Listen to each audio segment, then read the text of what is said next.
आज के इस वीडियो में हम लोग देखेंगे हिंदी गोधूली भाग 2 का अध्याय संख्या 4 नाखून क्यों बढ़ते हैं।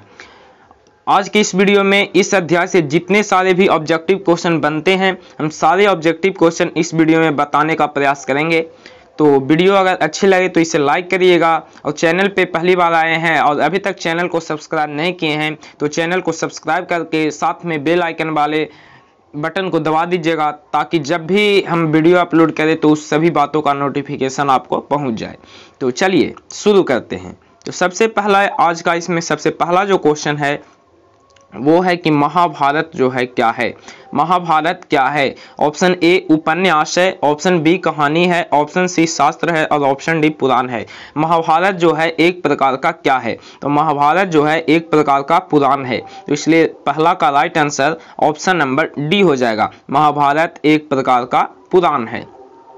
अब चलिए, अब हमारा दूसरा नंबर प्रश्न है कि किस देश के लोग बड़े बड़े नख पसंद करते हैं। मतलब किस देश के जो लोग होते हैं बड़े बड़े नाखून को पसंद करते हैं। नख का मतलब होता है नाखून, नाखून का पर्यायवाची शब्द ही है नख। और यह जो क्वेश्चन हम आपको बताएं कि नख का पर्यायवाची, ये आपको व्याकरण में पूछा जा सकता है।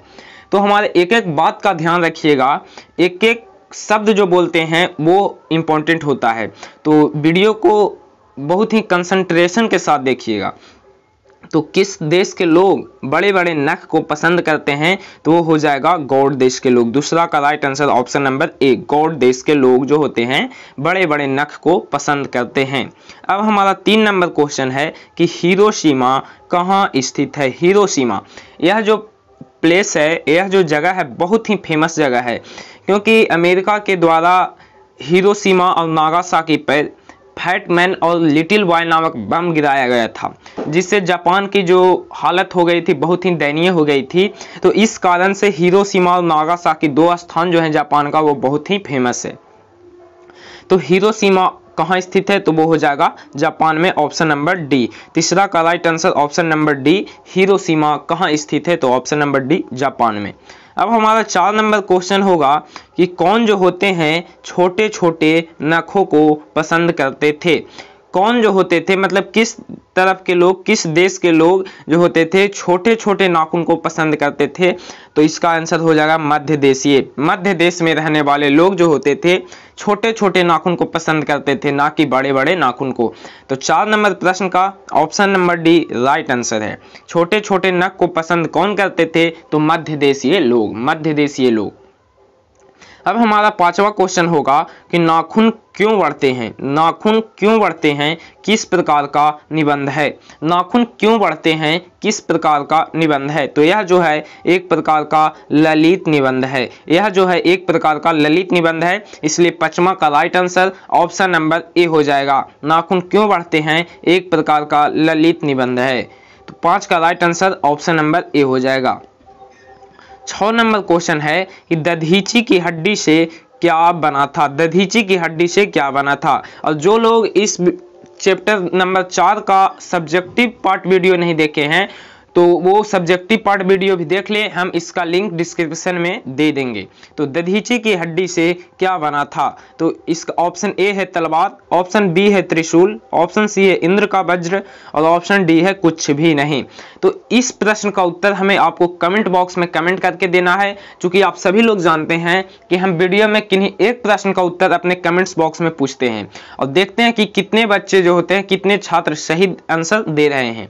तो दधीची की हड्डी से क्या बना था, इसका आंसर आपको कमेंट बॉक्स में कमेंट के रूप में देना है।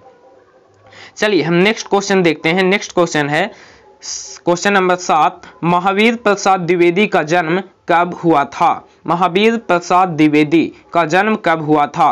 तो महावीर प्रसाद द्विवेदी का जो जन्म हुआ था 1907 ईस्वी में हुआ था, इसलिए 7 का right answer option number B हो जाएगा। महावीर प्रसाद द्विवेदी का जन्म 1907 ईस्वी में हुआ था।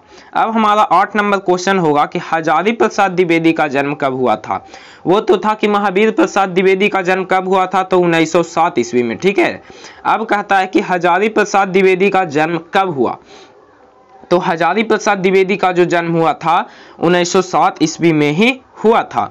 हजारी प्रसाद द्विवेदी का जन्म 1907 ईस्वी में ही हुआ था, इसलिए 8 का right answer option number D हो जाएगा, 1907 याद रखेंगे। और यह जो क्वेश्चन है आपके मैट्रिक परीक्षा के दृष्टिकोण से बहुत इंपॉर्टेंट क्वेश्चन है। तो हजारी प्रसाद द्विवेदी का जन्म 1907 ईस्वी में हुआ था। अब हमारा नेक्स्ट क्वेश्चन होगा इसी टाइप का कि हजारी प्रसाद द्विवेदी का जन्म कहाँ हुआ था। हमने तो पढ़ा कि हजारी प्रसाद द्विवेदी का जन्म 1907 ईस्वी में हुआ था, ठीक है। तो अब 1907 ईस्वी में हुआ, लेकिन हजारी प्रसाद द्विवेदी का जन्म कहाँ हुआ था, ये भी हमारे लिए बहुत इंपॉर्टेंट है। तो हजारी प्रसाद द्विवेदी का जो जन्म हुआ था बलिया उत्तर प्रदेश में हुआ था। बलिया एक स्थान का नाम है और उत्तर प्रदेश एक राज्य का नाम है। यानी कहने का मतलब कि हजारी प्रसाद द्विवेदी का जन्म उत्तर प्रदेश राज्य के बलिया नामक स्थान पे हुआ था। उत्तर प्रदेश राज्य के बलिया नामक स्थान पे हुआ था। तो 9 का right answer option number C हो जाएगा। अब चलिए, अब हमारा 10 नंबर क्वेश्चन है कि कौन जो है मनुष्य का आदर्श नहीं बन सकती। कौन जो है मनुष्य का आदर्श नहीं बन सकती, तो इसका राइट आंसर हो जाएगा ऑप्शन नंबर बी बंदरिया। कौन जो है मनुष्य का आदर्श नहीं बन सकती, तो ऑप्शन नंबर बी बंदरिया, ठीक है। तो 10 का right answer option number B, और ये भी जो है आपके परीक्षा के दृष्टिकोण से बहुत ही इंपॉर्टेंट क्वेश्चन है। अब चलिए, अब हमारा 11 नंबर क्वेश्चन होगा कि देवताओं का राजा से किन्हें संबोधित किया जाता है। यह जो क्वेश्चन है बच्चे जानते हैं कि देवताओं का राजा किन्हें कहा जाता है, या उसी क्वेश्चन को ऐसे दिया है कि देवताओं का राजा से किन्हें संबोधित किया जाता है। तो देवताओं का राजा से जो संबोधित किया जाता है वो इंद्र को किया जाता है। आप सभी लोग जानते हैं कि देवताओं का राजा से किन्हें संबोधित किया जाता है, तो ऑप्शन नंबर हो जाएगा सी इंद्र को। तो 11 का right answer option number C हो जाएगा। अब चलिए, अब हमारा 12 नंबर क्वेश्चन होगा यहाँ पे कि नख जो है किसका प्रतीक है। नख यानी नाखून जो है किसका प्रतीक है, तो नाखून जो प्रतीक है पशुता का प्रतीक है, न कि मानवता का। मानवता का प्रतीक नाखून नहीं है, मानवता का प्रतीक नाखून नहीं है, बल्कि नाखून जो है पशुता का प्रतीक है, पशु वृत्ति प्रतीक है, पशुता का प्रतीक है। तो 12 का right answer option number B हो जाएगा, पशुता का। यहाँ पे बहुत सारे लोग गलती क्या करते हैं कि यहाँ पे नख होता है तो बहुत लोग सोच लेते हैं कि नख मतलब किसका प्रतीक है, मतलब किस में रहता है, तो यहाँ पे मार देते हैं मानव में, मानवता का। लेकिन ये बिल्कुल गलत हो जाएगा। यहाँ पे नख जो प्रतीक है वो पशुता का प्रतीक है। यहाँ पे प्रतीक की बात पूछ रहा है, तो नख जो प्रतीक है पशुता का प्रतीक है, इसलिए 12 का right answer option number B हो जाएगा। और यह जो है आपके एग्जाम के दृष्टिकोण से बहुत ही इंपॉर्टेंट क्वेश्चन है। अब 13 नंबर क्वेश्चन यहाँ पे देख लेंगे। 13 नंबर क्वेश्चन है कि पृथ्वीराज रासो किनका संपादन है। पृथ्वीराज रासो जो यहाँ पे कह रहा है एक प्रकार का रचना है, किन्हीं के द्वारा संपादित किया गया है। तो वही यहाँ पे क्वेश्चन पूछ रहा है कि पृथ्वीराज रासो किनके द्वारा, किनका संपादन है, किनके द्वारा संपादित किया गया है। तो यहाँ पे 13 का राइट आंसर हो जाएगा ऑप्शन नंबर ए हजारी प्रसाद द्विवेदी। लेकिन यहाँ पे तो आपको पता है कि यहाँ पे इस वीडियो में, इस अध्याय में हमको हजारी प्रसाद द्विवेदी के बारे में ही पढ़ना है। लेकिन परीक्षा में ऐसा नहीं होता है कि आपको इसी चैप्टर से देगा, चैप्टर बाय चैप्टर सीरियल से देगा, नहीं, पूरे बुक से कहीं से भी उठाकर आपको क्वेश्चन दे सकता है। तो उस कंडीशन में आप कंफ्यूज हो जाते हैं कि यह जो संपादन है, यह जो रचना है किसका द्वारा लिखा गया है। तो इसलिए इस सभी प्रश्न को कॉन्फिडेंस के साथ उत्तर दें, ठीक है। अब क्या होता है कि 60 ऑब्जेक्टिव आते हैं, 60 में से आपको 50 का ही उत्तर देना होता है। तो जिस पे आपको थोड़ा सा भी डाउट हो कि नहीं भाई ये नहीं होगा, वो हो सकता है, तो वैसे क्वेश्चन को आप छोड़ ही दे और अंतिम में उसे बनाए, कॉन्फिडेंस के साथ बनाएं। तो अब 60 में 50 का ही उत्तर देना होता है, इसलिए अब बहुत सा बच्चों को राहत मिला है। तो पृथ्वीराज रासो जो है किसका संपादन है, तो ऑप्शन नंबर ए हो जाएगा हजारी प्रसाद द्विवेदी का। अब चलिए, अब 14 नंबर क्वेश्चन है यहाँ पे कि हजारी प्रसाद द्विवेदी को कब पद्मभूषण की उपाधि से सम्मानित किया गया था। हजारी प्रसाद द्विवेदी को एक उपाधि दिया गया था, पद्मभूषण की उपाधि दिया गया था। तो यह जो उपाधि है हजारी प्रसाद द्विवेदी को कब दिया गया, तो इसका आंसर हो जाएगा 1957 ऑप्शन नंबर बी। 14 का right answer option number B 1957। और यह जो क्वेश्चन है आपके परीक्षा के दृष्टिकोण से बहुत ही इंपॉर्टेंट क्वेश्चन है।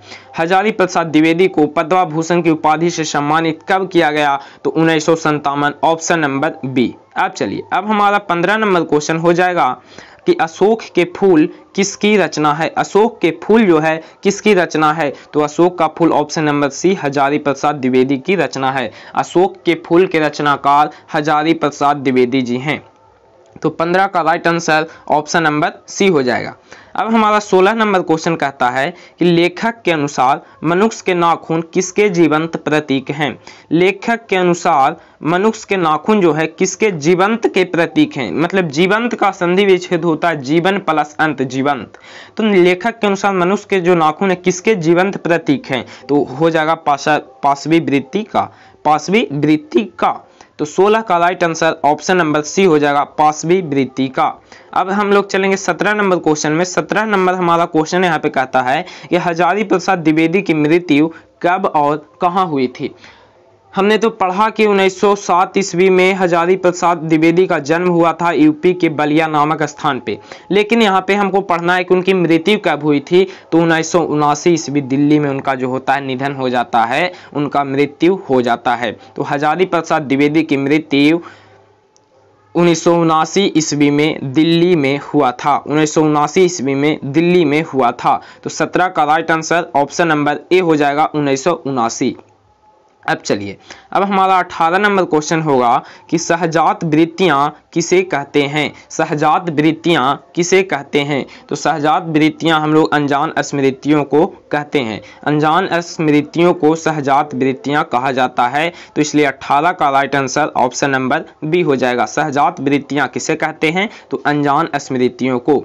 अब हमारा 19 नंबर क्वेश्चन है कि सिक्कथन का अर्थ क्या होता है। सिक्कथन, सिक्कथन का अर्थ जो होता है क्या होता है, तो सिक्कथन का अर्थ मोम होता है। तो 19 का right answer option number D हो जाएगा। सिक्कथन का अर्थ मोम होता है। सिक्कथन का अर्थ क्या होता है, मोम।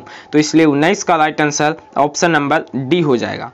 अब हमारा 20 नंबर क्वेश्चन है और यह लास्ट क्वेश्चन है, कामसूत्र किसकी रचना है। कामसूत्र जो है किसकी रचना है, तो कामसूत्र जो रचना है वात्स्यायन का है। कामसूत्र वात्स्यायन, कामसूत्र किसकी रचना है, वात्स्यायन। यह जो क्वेश्चन है हम आपको अलग से दिए थे, क्योंकि आप सभी लोग इसमें कंफ्यूज हुए होंगे कि कामसूत्र किसकी रचना है। तो बहुत सारे लोग अपने मन में सोच लिए होंगे कि हजारी प्रसाद द्विवेदी की रचना है, बट ऐसा हुआ नहीं। हम यह क्वेश्चन दूसरे चैप्टर से दिए थे। कामसूत्र किसकी रचना है, तो हो जाएगा वात्स्यायन का। इसलिए 20 का right answer option number C हो जाएगा। तो इस वीडियो में जितने भी इंपॉर्टेंट ऑब्जेक्टिव क्वेश्चन बनते थे हम इस वीडियो में आपको बताए। मिलेंगे अगले चैप्टर के अगले वीडियो में, तब तक के लिए जय हिंद, वंदे मातरम। वीडियो अच्छी लगे तो इसे लाइक कर दीजिएगा। चैनल पे पहली बार आए तो चैनल को प्लीज सब्सक्राइब कर लीजिएगा।